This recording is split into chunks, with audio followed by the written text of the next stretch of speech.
El nacimiento del terror silencioso. 1. La primera herida, el trauma del nacimiento. Existe un momento que no recuerdas, pero que nunca olvidaste. Otto Rank lo llamó el trauma del nacimiento. No es solo una metáfora poética, es la primera violencia. La expulsión del paraíso, el primer acto donde fuiste arrancado de la totalidad y arrojado al abismo de la separación. Antes de ese instante no había tú, solo había fusión, calidez sin nombre, existencia sin yo, pero en el momento del nacimiento, algo se rompió para siempre. Y con esa ruptura nació el miedo. No un miedo a algo concreto, sino el miedo a ser. Rank comprendió que todo lo que llamamos ansiedad, todo lo que llamamos angustia existencial, no es más que el eco de ese primer grito. La memoria del cuerpo que sabe lo que la mente olvidó, que existir es estar separado, y estar separado es estar en peligro. 2. El miedo como arquitectura del yo. El miedo no es un accidente, es la estructura. Rank descubrió que el yo no se construye desde la seguridad, sino desde la grieta, desde la conciencia de que el mundo no es tu madre, que el otro no eres tú, que la muerte es real. Por eso el niño llora cuando la madre desaparece de su vista. No llora porque tiene hambre, llora porque el universo acaba de revelar su verdad, que la presencia no es permanente, que el amor puede irse, que tú puedes quedarte solo. Y con esa revelación, el miedo se vuelve fundacional. Se instala en los cimientos de la personalidad. Configura tus decisiones, moldea tus relaciones, dicta tus sueños y tus pesadillas. No tienes miedo porque algo salió mal, tienes miedo porque algo salió bien. Naciste, y con el nacimiento llegó la conciencia de la finitud.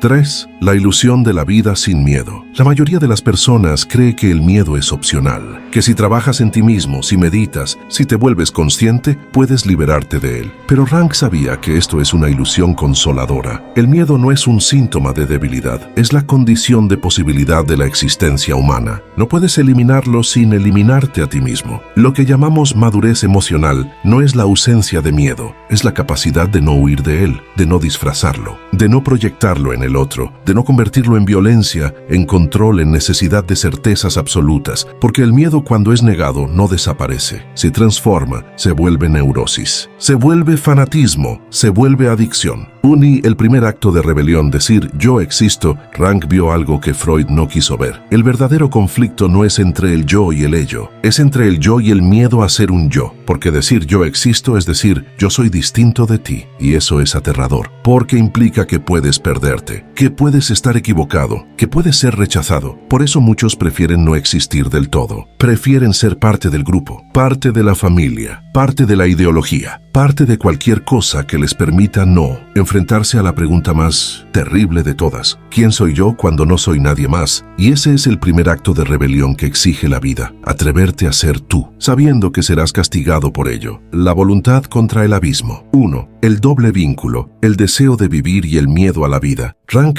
descubrió una paradoja trágica en el corazón de la psique humana. Todos queremos vivir, pero también tenemos miedo de vivir. No es un miedo a la muerte, es un miedo a la vida misma, a sus exigencias, a su libertad, a su responsabilidad, porque vivir de verdad significa decidir, y decidir significa acortar, renunciar, asumir las consecuencias de tus actos, cargar con el peso de tu propia existencia, sin poder culpar a nadie más. Por eso muchos eligen la mediocridad, no porque no sean capaces, sino porque la grandeza exige una cosa que no están dispuestos a pagar: la soledad del que se atreve. 2. La fuga hacia la dependencia. El miedo a la vida genera un mecanismo de defensa profundo: la dependencia. Rank lo vio en sus pacientes, lo vio en las parejas, lo vio en las instituciones, lo vio en las religiones. La dependencia no es amor, es miedo disfrazado de amor. Es la necesidad de que alguien más tome las decisiones por ti, de que alguien más te diga quién eres, de que alguien más te proteja del abismo de tu propia libertad.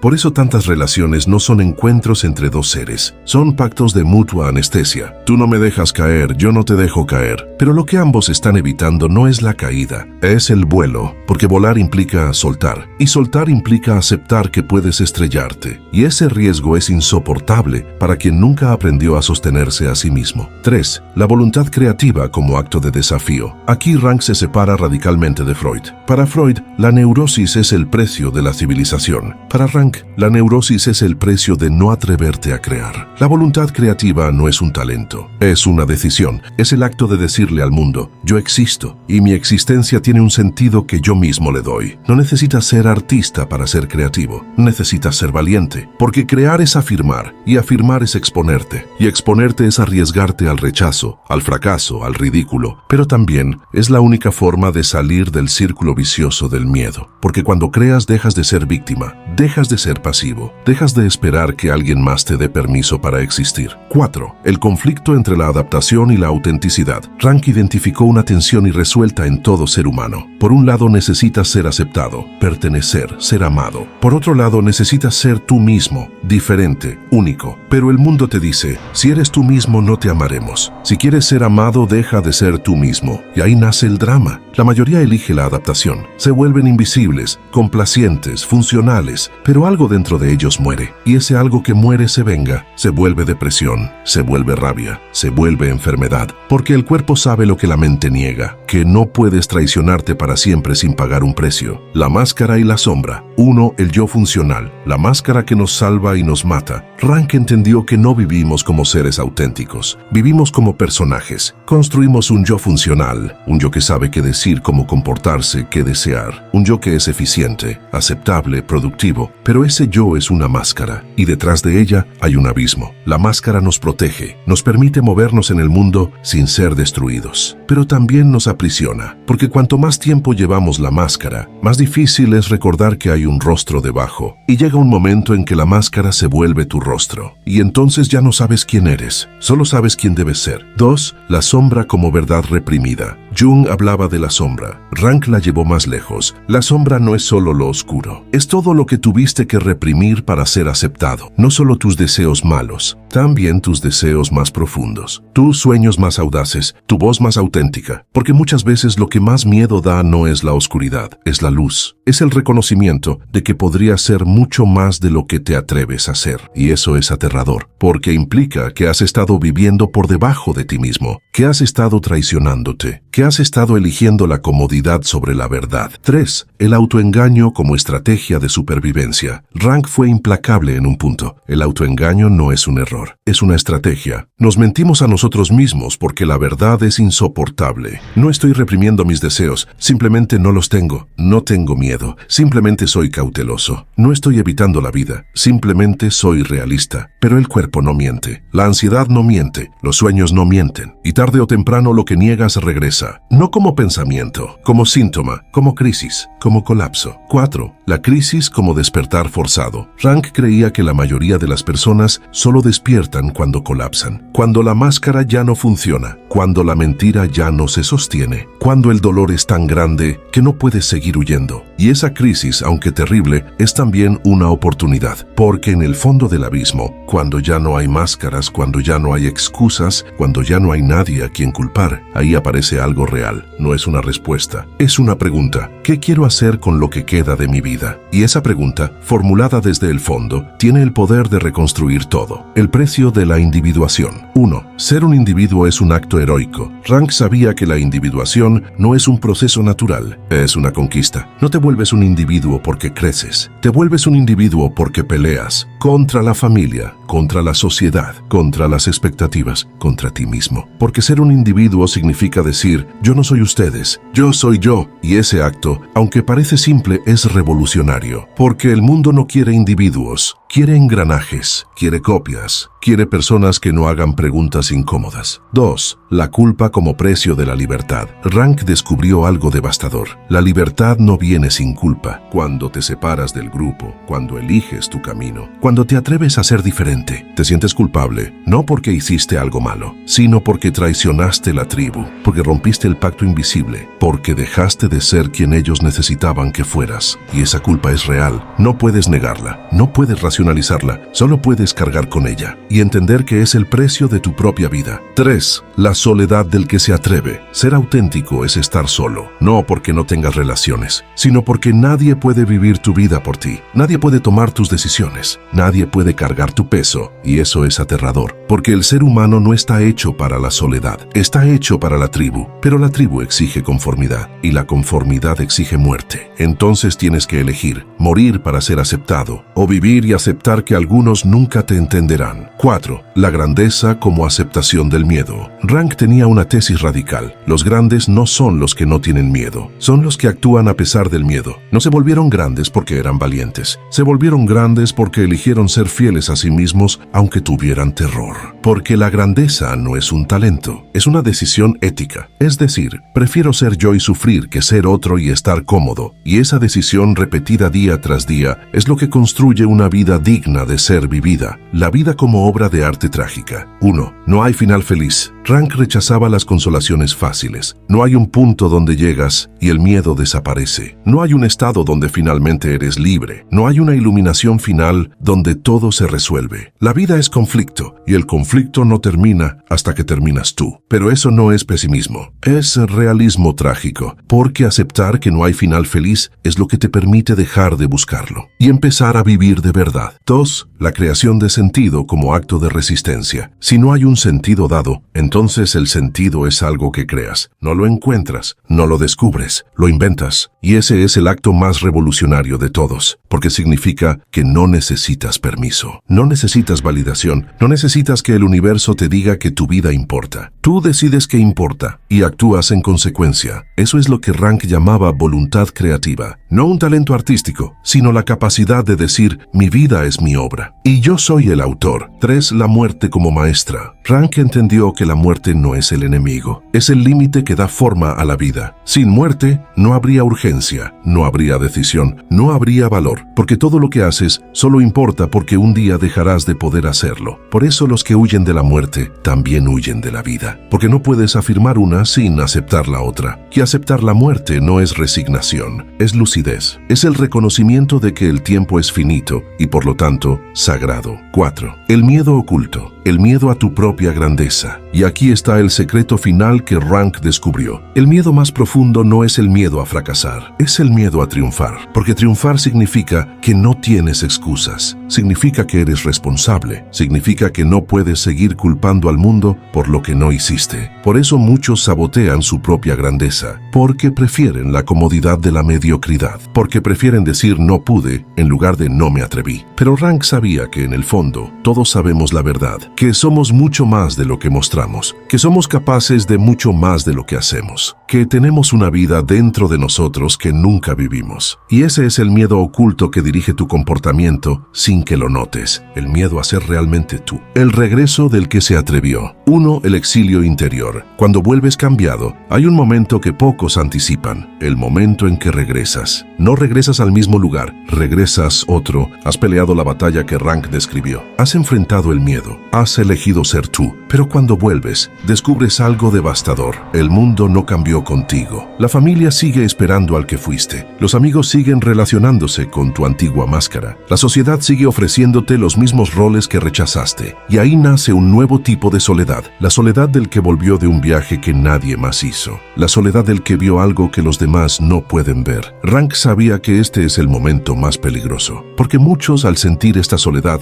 retroceden. Vuelven a la máscara, vuelven a la mentira, vuelven a ser quien eran. Porque el precio de ser quien son es demasiado alto. Pero los que resisten, los que cargan con ese exilio interior, descubren algo profundo, que nunca estuviste buscando la aprobación del mundo. Estabas buscando la aprobación de ti mismo. 2. La traición de los que te amaban. Rank entendió algo cruel. Los que más te aman son los que más te traicionan cuando cambias. No porque sean malos, sino porque te necesitaban de cierta manera. Y ahora que eres otro, su mundo se desestabiliza. El padre que te enseñó a obedecer no sabe qué hacer con un hijo que piensa por sí mismo. La pareja que te amó por tu fragilidad no sabe qué hacer con alguien que ya no necesita ser salvado. El amigo que compartía tu mediocridad no sabe qué hacer con alguien que dejó de resignarse. Y entonces te atacan, no con violencia explícita, con culpa, con reproches, con indiferencia. Cambiaste, te dicen, y lo dicen como una acusación. Pero tú sabes que sí, que cambiaste, y que era necesario, y ese es el precio de la individuación que Rank describió. perder a los que te amaban por quien no eras. 3. El poder de la transmisión, convertirte en guía. Pero hay un acto final que Rank consideraba esencial, la transmisión. No se trata de enseñar, se trata de encarnar. Cuando has atravesado el miedo, cuando has vivido tu propia vida, cuando has cargado con tu propia culpa y soledad, algo cambia en tu presencia. Ya no necesitas convencer, ya no necesitas demostrar, simplemente eres. Y esa autenticidad, aunque silenciosa, es contagiosa. No porque des consejos, sino porque tu vida se convierte en una prueba de que es posible vivir sin máscaras, que es posible elegir, que es posible ser tú mismo, aunque el mundo te castigue por ello. Y esa transmisión, ese acto de encarnar la verdad que descubriste, es el regalo más grande que puedes dar. No a todos, solo a los que están listos, solo a los que sienten el mismo terror que tú sentiste, solo a los que están cansados de huir. 4. La vida vivida como victoria sobre el miedo. Rank tenía una conclusión radical. La victoria no es la ausencia de miedo, es la vida vivida a pesar del miedo. No se trata de volverte invulnerable, se trata de volverte valiente. No se trata de eliminar el conflicto, se trata de elegir tus conflictos, los que valen la pena, los que te definen, los que al final, cuando mires hacia atrás, te permitan decir, viví, realmente viví. Porque no hay nada más trágico que llegar al final de tu